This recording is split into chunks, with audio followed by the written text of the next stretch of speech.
আসসালামু আলাইকুম।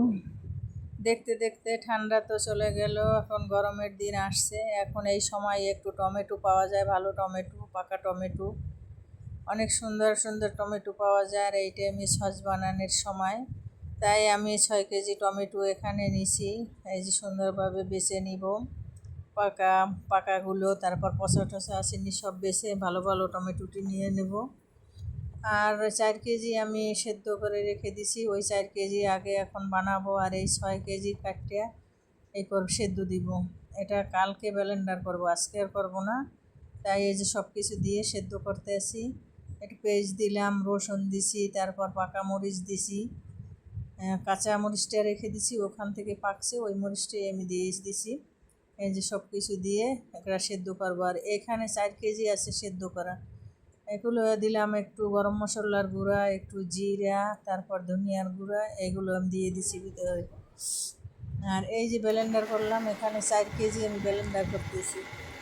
এই 4 কেজি এখন বানাবো সস, আর ওইটা আমি কালকে বানাবো। তাই এই যে সসটাকে আমি ব্লেন্ডার করে নিলাম। আর এটি সেদ্ধ হইতে হইতে আমার এই 4 কেজি সস আর এক চুলে হয়ে যাবে। তাই এই যে আমি ব্লেন্ডার করতে আসি। এই যে সুন্দরভাবে ব্লেন্ডার করে নিছি, দেখেন একটা বিচিও নাই। এইটা আমি কালকে সেদ্ধ করে রেখেছি, তাই দুই একটা বিচি টিচি ছিল, সেটা নরম হয়ে গেছে। ব্লেন্ডার করছি সুন্দরভাবে। আর এটা দিলাম তেঁতুল, এই যে কালো কালো দেখেন, এটা তেঁতুলটা একটু ব্লেন্ডার করে দিয়ে দিছি। আর এটার ভিতর তেঁতুল আমি সেদ্ধর ভিতরে দিয়ে দেবো, ওটা যখন সেদ্ধ দিই নাই তাই ব্লেন্ডার করে দিয়ে দিছি। আর এটা সেদ্ধর ভিতরে দিয়ে দিই, সেদ্ধর ভিতর দিলে কি তেঁতুলটা সুন্দর গলবে। ব্লেন্ডার করলে আর ততটা বোঝা যাবে না। সেদ্ধ করে এটা অনেক পানি যায়, যে দেখেন কতটা পানি উঠছে। এই পানিটা আমি আস্তে আস্তে টানাবো কালকে, তারপর ব্লেন্ডার করবো। লবণ দিয়ে দিলাম। আর এই 4 কেজি দেখাইলাম, ওই 4 কেজি আমি এখন সস বানাইতেছি। চিনি দিয়ে দিলাম, এখন একটু গরম মশলার গুঁড়া দিয়ে দিব, দিয়ে আমি সুন্দরভাবে এটা জাল করব। আর চিনি দিলে কি পানি ছেড়ে দেয়, যাতেই দেবেন চিনি। চিনি দেওয়ার পরে দেখবেন এই যে পাতলা হয়ে গেছে, দেখছেন।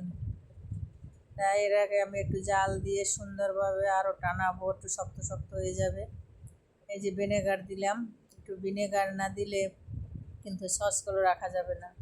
ভিনেগার ছাড়া আপনি 1 সপ্তাহ রাখতে পারবেন, আর ভিনেগার দিলে আপনি মাসকে মাস এটা ফ্রিজে রেখে খেতে পারবেন। তাই আমি একটু ভিনেগার দিয়ে দিলাম, আগেও একটু ভিনেগার দিছি, হয়তো দেখানো হয়নি। আবার এখন পুরোটা হয়ে গেছে দেখেন। এখন যখন হয়েছে আলহামদুলিল্লাহ, দেখেন কত সুন্দর কালার আসছে, আলহামদুলিল্লাহ।